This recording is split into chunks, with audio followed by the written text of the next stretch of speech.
Hello, everybody. Welcome to another edition of our Stride Souls weekly discussion.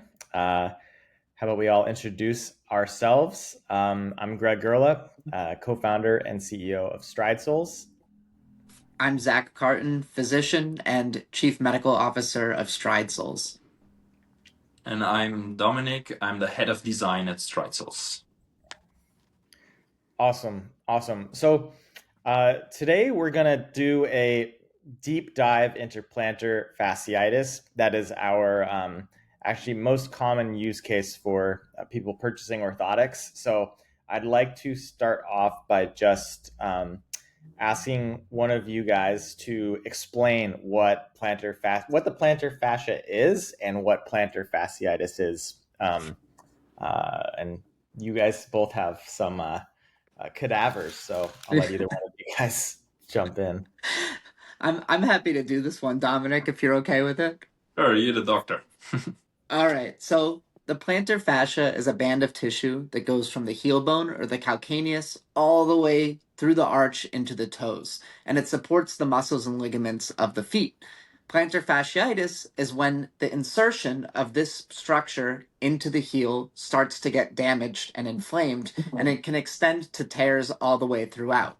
Typically, people experience really severe heel pain in the morning, but it can also cause other symptoms of discomfort. So, plantar fasciitis affects a lot of people, and it's something that we're really attuned to treating. Great. Anything to add, Dominic? No, that's it. Very good. And how might you know if you have plantar fasciitis? Like what are the symptoms that you're gonna feel? So, classically, like I said, the key symptoms of plantar fasciitis are heel pain, particularly in the morning with those first steps out of the bed. And then they can subside once you use your muscles and feet a little bit more. If you continue walking, the pain can go away, but often comes back even worse later in the day. But there are more non-specific type of foot discomfort symptoms that people experience. It's not always in the heel area. Some people experience discomfort in the arch or even in the midstep. So any sort of non-specific foot discomfort can be plantar fasciitis. I think you can Awesome. also manually trigger the pain in some or in a lot of cases in my experience just by like adding some pressure with your thumb or so on the medial parts or the inner part of the heel. Where Zach shows it. And if that's a sharp pain, like you would have a nail inside your heel, that's also very often indication for plantar fasciitis. Mm. Do you know this question? Like, it's so common. Is it because of sedentary lifestyle or driven by not stretching, or like why is this such so prevalent in society? July? I'm Yeah. happy. Yeah, go ahead. Uh, in my opinion, it's clear. It's because we don't move in a natural way anymore. We all wear shoes. Most of the time, they're too soft. Um, the softness takes away every information of the ground, so we're just walking without any muscle reaction anymore. So the softer the shoe, the more we get into a misalignment, and that puts unhealthy tension to this plantar fascia, and that's why it gets inflamed. So it's wrong shoes combined with artificial flat floors. Okay. Totally. And it also tends to worsen with age. The more likely, the older you get, the more likely it is to get new symptoms of it. And for some people, it happens idiopathically, meaning we can't point to something specific, but typically is due to environmental reasons, like Dominic is describing. Improper footwear, improper walking and running surfaces all contribute to plantar fasciitis. And Okay. Yeah. like the foot pain is related to food. Like if you're too fat, too much load, it's also a reason. Yeah, obesity. We don't use the word fat in America anymore. Oh, Uh, really? Okay. Oh man. um, yeah, so we're gonna jump into orthotics specifically in a sec, but you brought up the shoes. Do you guys have any suggestions either brands, shoe types, or just things that are helpful in a shoe when you're like at a shoe store to find the best shoes for plantar fasciitis? Yeah, usually it's very important that it's stable. So the very soft ones are not very good for you. So it should have some kind of stability. It should have a torsion stability. That means like this movement, not too soft, not too easy to do that.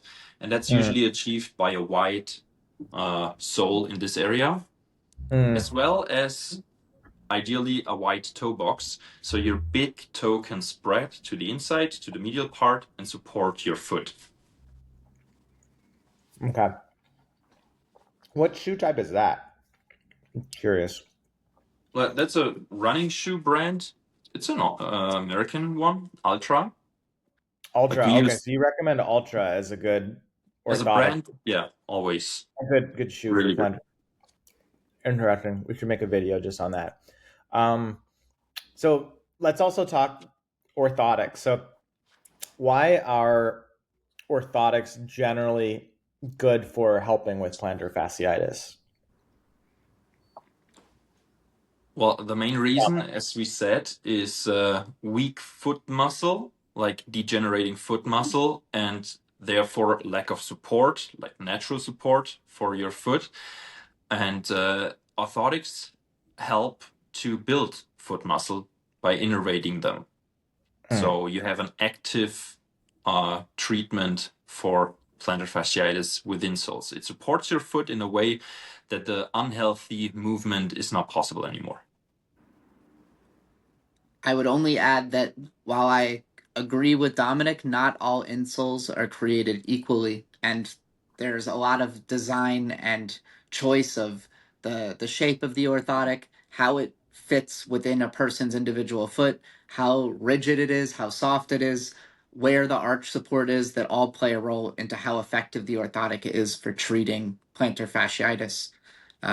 And I know Dominik has an example of a very highly effective orthotic, and I have some example of some over-the-counter insoles that, even though they claim to help with plantar fasciitis, I would recommend staying away from them. Uh, sure. So Dominic, you have one of our stride soles plantar fasciitis models right here, and yeah, everyone can see this is with no top layer on, so you can see exactly Yeah. what's going on in the orthotic. Yeah, so we can put a top layer on, but this Yeah, is that's what without we it. usually do, but it's like fresh off the printer.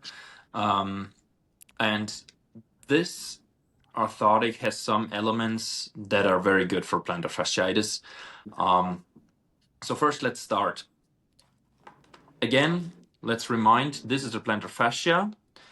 Mhm. So if it's inflamed, we first have to make sure that the unhealthy movement is taken away and the load is taken away off the plantar fascia.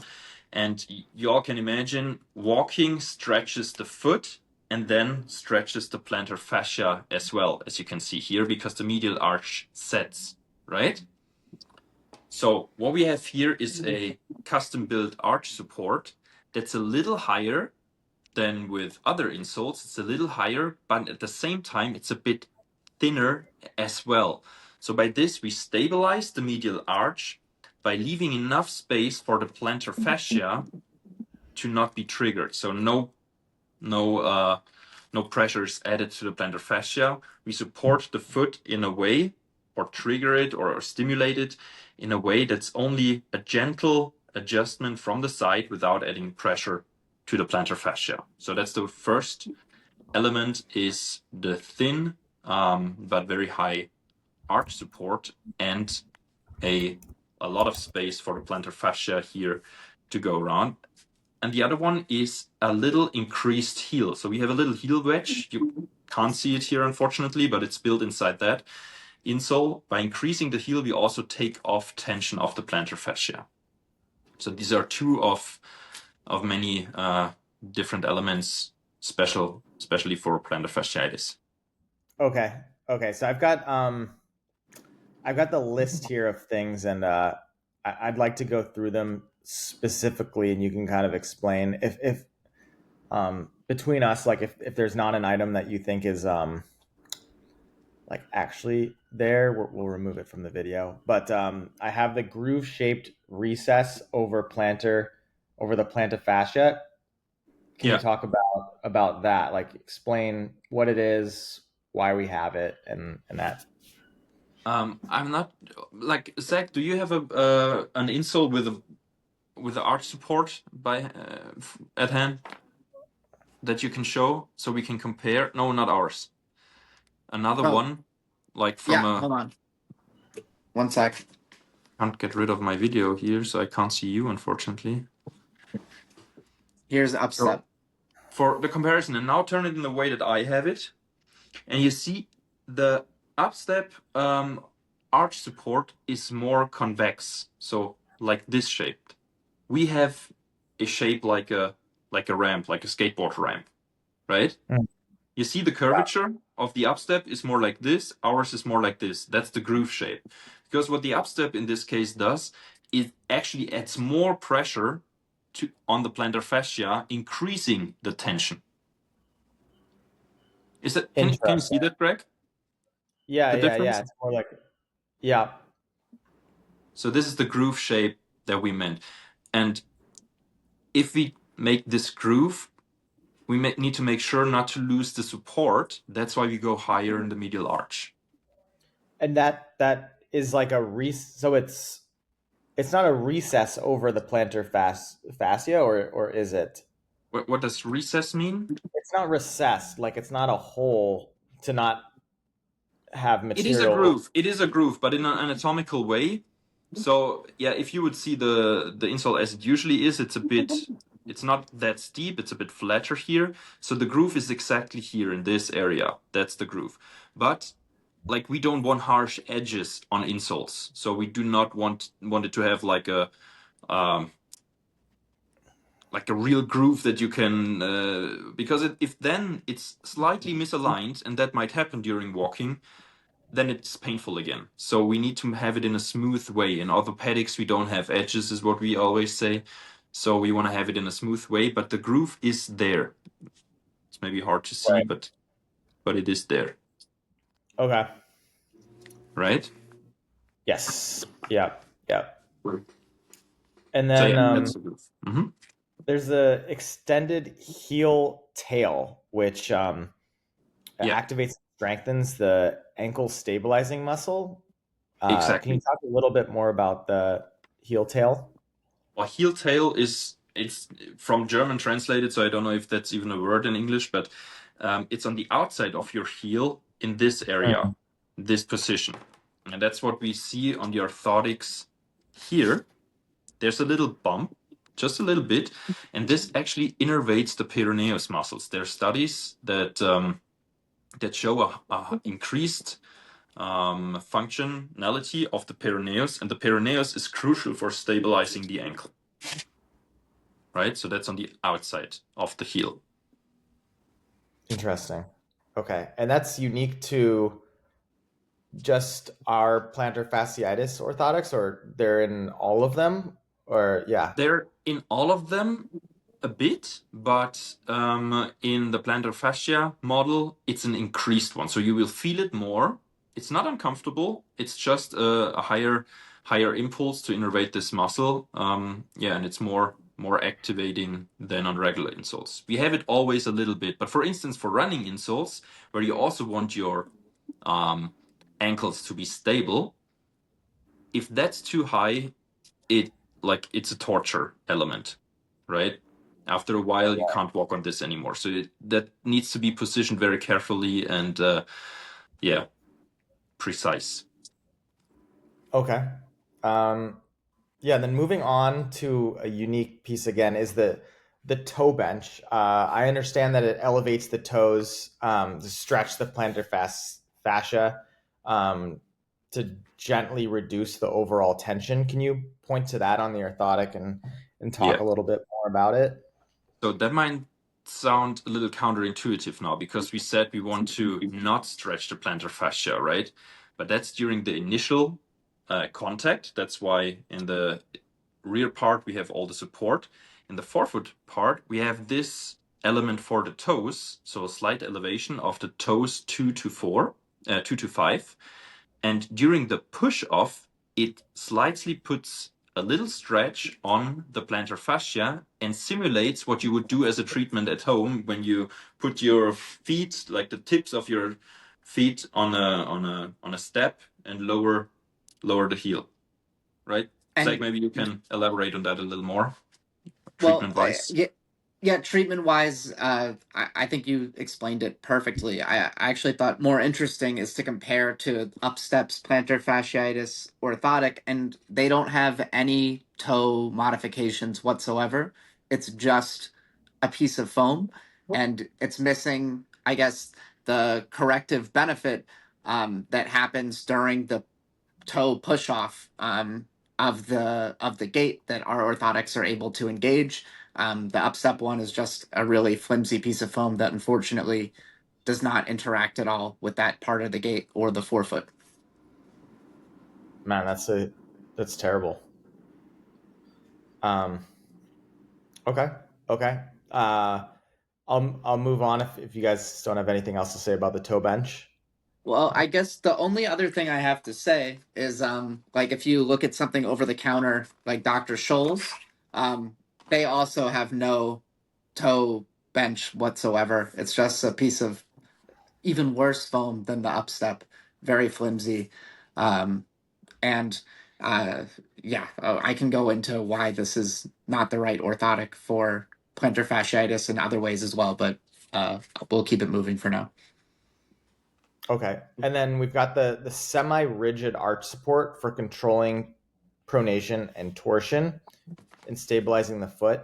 Um, so this is in all of our orthotics, or it's just specific for the plantar fasciitis one? Can you talk a little bit about like the decision there and the uniqueness? Yeah, and especially what I mean by semi-rigid, right?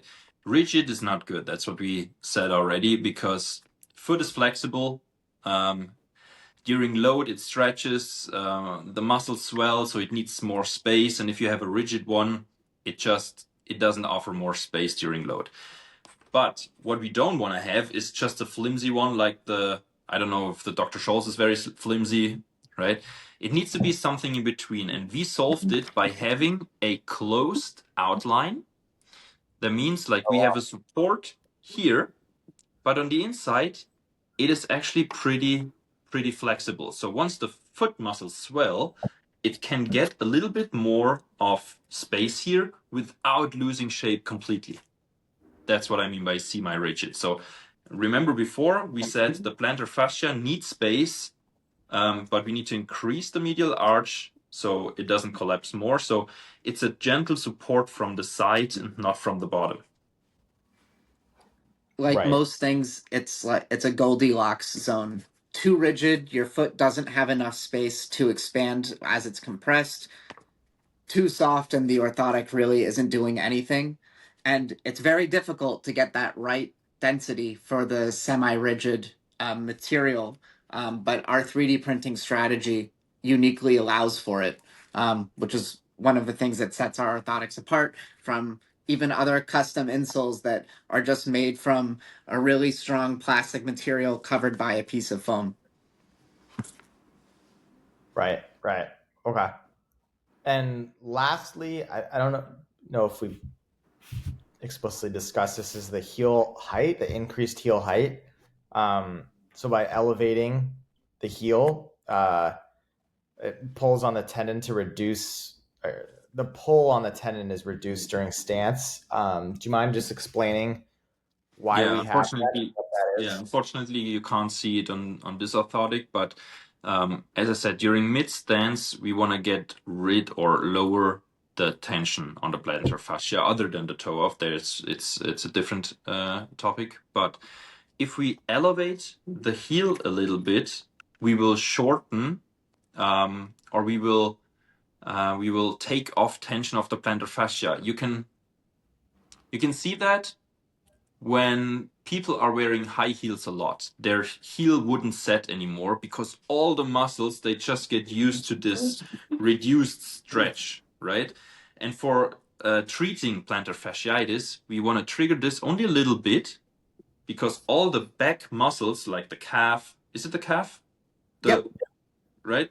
Calf muscle goes directly into the plantar fascia, so it comes here and then it goes over into that. By elevating that, we just take off the tension of this point during mid stance. Exactly. Awesome.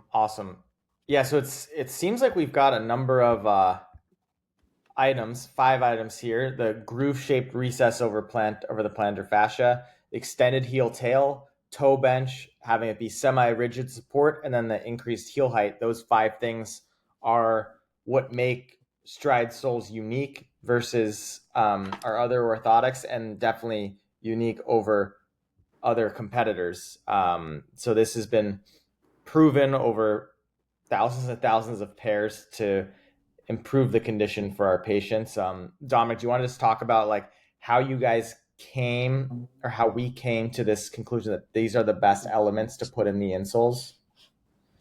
Well, first, you always have to think about what you did in the beginning, question yourself, what's the reason? Why do we all have this issue, or a lot of people have this issue, right? And once you came up with the reasons, you can start treating the causes. Only if you understand the reasons, you can treat the cause. And that's also a difference. A lot of other manufacturers for orthotics, they just treat the symptom, make it soft, then it feels good. But we want to treat the cause of it. So first we question ourselves, what's the cause? And counteract.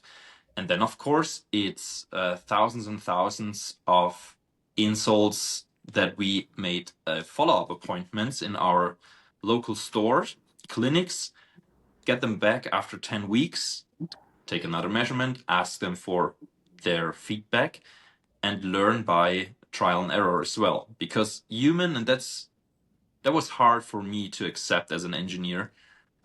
It's not like a machine. It's not always if then, right? Humans sometimes they act in a different way or counterintuitive. So you have to try, and that's just what we learned after producing thousands and thousands of different orthotics for plantar fasciitis.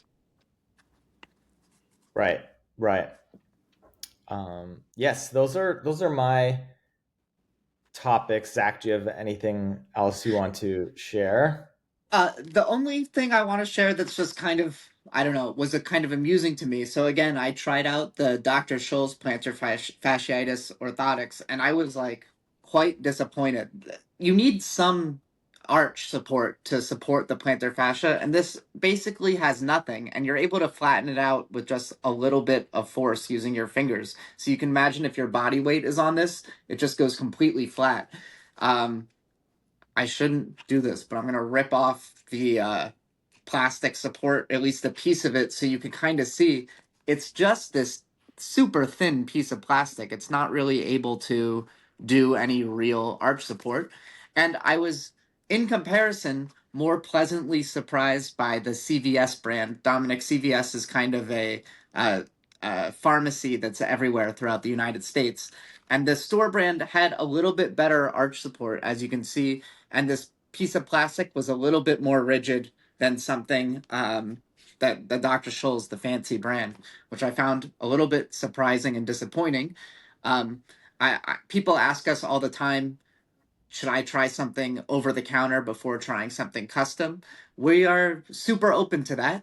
It's just that in our experience, people try something over the counter, it doesn't work. They try another over the counter insole, it doesn't work. They try another one. And in those few months where they're testing out products where really there's no medical design behind it, they could have had reduced pain and continue to treat their condition with something that has, medical experts designing it just for you. Yeah, and that's also something like you should never save money with your health, right? In Germany, we have a saying by, maybe it's internationally, buy cheap, buy twice. And especially if it's up to your health, yeah, invest. It's not worth being in pain. Right, Yeah. right. Excellent. Well, that's all I have for today. If you guys don't have anything else, we'll leave it here. And thank you for getting on the call with us. Awesome. See you next week. Thank See you. ya.